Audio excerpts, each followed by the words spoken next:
Kate, Ranger Point. Oh yeah, Rangers always point at things. But right now you're looking at Mound City Group, which is one of 6 sites that Hopewell Culture National Historical Park manages. So this is a great one to visit because it has our visitor center, our museum, and the chance to meet a ranger and really ask those hard questions about the Hopewell culture. So this is a really interesting site.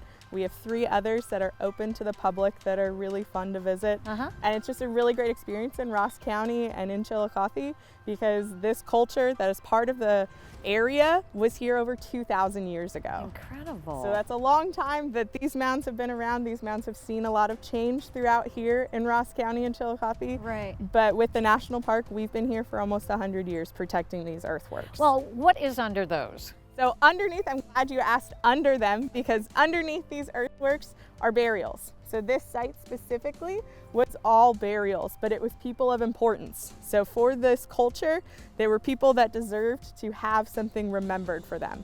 So these sites were built almost as a grave marker, but underneath were cremation basins, there were altars laid out, and there were artifacts left behind, left of material that was made from objects across the country. So we have things in our museum that come from Lake Superior, Yellowstone National Park, the Blue Ridge Mountains. So these materials were gathered, brought here, and left in remembrance of these people of importance. Do you have any idea why here, of all places? I like to say that I know, but really your guess is as good as mine. I'll make up something. Archaeology is a vague science sometimes. Yeah. But here was a great culminating spot. The Scioto River sits just on the far side of our property, and that connects to the Ohio. The Ohio connects you to the Mississippi River, and eventually you're going to get somewhere else in the country. So it was a good culminating spot. It was easy to access. Also, we have a longer growing period. So if you're bringing thousands of people here to build these earthworks, you got to feed them. Okay. So growing period was longer here. There was a lot of resources, and you sit kind of in 2 regions of tallgrass prairie and Appalachian Mountains. So you're getting a wide variety of food sources as well in the prairies and in the forest. See, this may blow your mind, but I can remember being a child in school and coming here and walking around, and you're still doing it today. Correct. That's a big part of our programming here, and what my job is specifically is to bring those 4th graders, but also any other grade that's interested in learning about a prehistoric American Indian culture. So they're coming here to Mound City, they're getting tours, they're getting hands-on experience to further what those textbooks are telling them. The National Park Service is doing a great job with continuing the goals of Indigenous cultures throughout the country, and we are just one of many sites that allow for that to happen. So tell us the good news. There's possibly a big designation coming. There is. So we've officially been nominated for a World Heritage location.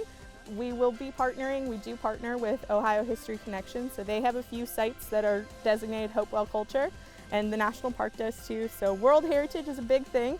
In the United States, I think there are only 24, 25 sites, so we will be one of those handful of sites within the United States. We will also be the first within the Midwest region of the National Park Service. Wow. So it's a big designation. We'll sit up there with the Taj Mahal and Uluru in Australia, Cahokia Mounds in Illinois, Grand Canyon. We will sit in that same ranking as those folks. What that must do for visiting.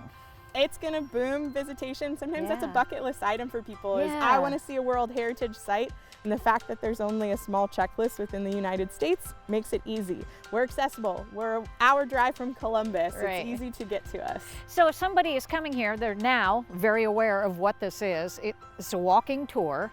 They can do it on their own? They can do it on their own. We have nice booklets that come through with self-guided tours of this site, but also of the 7 other World Heritage nominated sites. So they can pick up the booklet from us. They can also come in the summer, and we do ranger guided tours 2 times during the day, 7 days a week. So they're welcome to come in the summer and really get a ranger experience. The Ranger Kate experience. Not just me, we are a full staff, but they'll definitely see my smiling face 5 days a week giving tours. So it's a good time to come and really ask those hard questions. We love getting stumped as rangers. Well, the tour you just gave me is remarkable. If this is any indication of what you people do here, it's wonderful. And to preserve this. Yeah, and this is just one of 4 that the public can visit. Thank you, Kate. You're very welcome.